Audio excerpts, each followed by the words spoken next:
با این کاری که بهت میگم فقط توی چند ثانیه رم گوشی تو بیشترش کن. اگه گوشی سامسونگ داری برو داخل تنظیمات، بعد قسمت دیوایس کیر، حالا روی مموری بزن. اینجا گزینه رم پلاس رو میبینی. رم پلاس از حافظه داخلی گوشی به رم اضافه میکنه. حالا برو داخلش و مقدارش رو بذار روی 6 یا 8. هرچی فضای داخلی بیشتری داشته باشی میتونی مقدار بالاتری بذاری.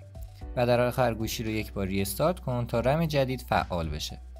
اگه گوشی شیائومی داری باید بری به تنظیمات، بخش ادیشنال سیتینگز و گزینه مموری اکستنشن رو فعال کنی. فقط اگه حافظه داخلیت پر باشه بهت اجازه افزایش رم رو نمیده. این قابلیت سرعت اجرای برنامه ها رو بهتر میکنه، مخصوصا وقتی چند تا برنامه باز باشه. اگه این ترفند برات مفید بود دکمه لایک رو بزن و برای ترفندهای بیشتر تکنولورا رو دنبال کن.